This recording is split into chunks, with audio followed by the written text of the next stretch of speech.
Assalamualaikum warahmatullahi wabarakatuh. Kami dari kelompok 16 dengan dosen pembimbing Pak Junaidi HB, MSI, akan memberikan cara termudah berbicara di depan publik.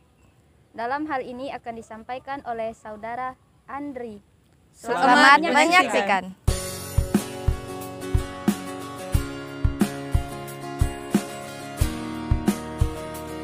Nah teman-teman, jadi pada kesempatan kali ini saya perwakilan dari kelompok 16 akan menyampaikan cara mudah untuk berbicara di depan publik ataupun depan umum. Tentu kita sebagai mahasiswa lah ya, kita harus tahu bagaimana cara kita agar mudah tidak nervous berbicara di depan umum. Ya, yang pertama itu kita harus membuat garis besar ataupun poin-poin penting, atau istilahnya adalah mind mapping. Nah, hal ini pun juga sangat perlu. Kita bisa mengembangkan poin-poin kita tadi. Misalkan pertama, cara untuk mengamankan diri dari virus corona 1, hindari keramaian.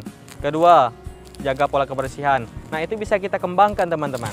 Jadi yang pertama adalah kita harus catat poin-poin pentingnya terlebih dahulu. Itu. Teman-teman, langkah selanjutnya adalah ataupun cara berikutnya adalah kita harus menggunakan gaya tubuh. Dalam hal ini dinamakan dengan gestur. Tentu gaya bahasa atau gaya tubuh sangat diperlukan untuk kita berbicara. Kalau kita terlalu kaku seperti ini saja, perkenalkan saya dari mahasiswa UIN SES Jambi, kan kayak robot teman-teman ya. Kita harus menggunakan interaksi gestur tubuh kita seperti ini. Perkenalkan, nama saya Andri dari jurusan Komunikasi dan Penyiaran Islam kelas KPI 6B. Seperti itu teman-teman. Kita harus menggunakan gaya tubuh kita. Jangan sampai kita kaku kayak robot ya. Kita kan bisa leluasa untuk menggunakan gaya tubuh kita. Gaya ini bukan hanya sekedar gaya saja, tapi ini adalah bahasa juga, bahasa nonverbal kita dalam berbicara di depan publik. Seperti orang-orang petinggi, orang-orang yang telah terbiasa, pasti mereka menggunakan gestur tubuh teman-teman. Seperti itu. Kita harus kembangkan. Nah, yang ketiga atau yang selanjutnya adalah kita mesti berinteraksi dengan penonton, berinteraksi dengan audiens yang kita hadapi. Seperti kita memberikan pertanyaan. Nah, siapa yang paham tentang yang kita sampaikan tadi? Contoh tentang public speaking. Siapa yang paham tentang public speaking? Apakah ada di antara teman-teman atau penonton yang paham?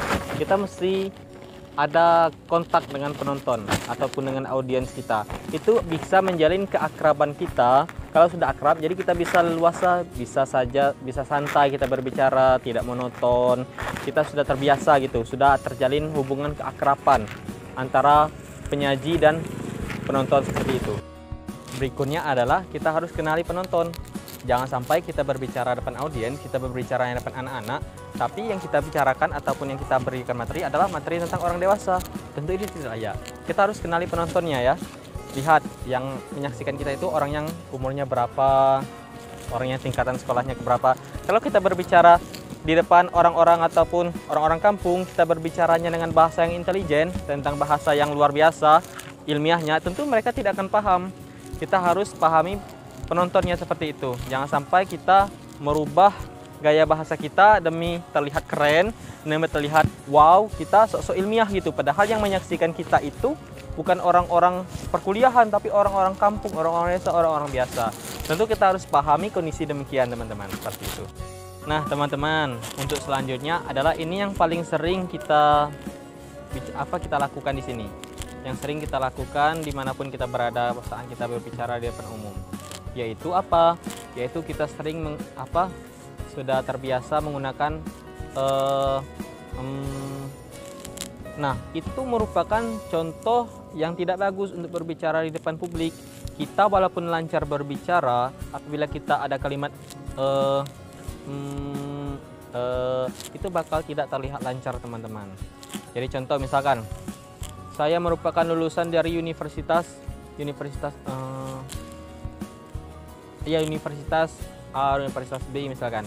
Kalau sudah wah, pasti penonton beranggapan kebanyakan A-nya ini. Nah, caranya adalah kita hilangkan. Kita beri jeda sekitar 1 menit maksudnya 1 detik ataupun 2 detik. Itu akan memberikan kita kesempatan untuk berpikir selanjutnya tanpa kita mengeluarkan kalimat ataupun kita berdiam sebentar. Berdiam ataupun kita lontarkan pertanyaan kalau kita lupa materi. Contoh, Ada yang paham tidak tentang apa itu puasa misalkan, padahal kita lupa materi puasa yang kita sampaikan. Nah, dengan cara melontarkan kalimat seperti itu, selain menjaga keakraban, kita juga bisa memikirkan materi yang ingin kita sampaikan selanjutnya demi menghindari kalimat seperti itu, teman-teman. Itulah tadi materi yang telah disampaikan oleh Saudara Andri tentang public speaking. Apabila terdapat kesalahan, kami mohon maaf. Kami akhiri. Wassalamualaikum warahmatullahi wabarakatuh.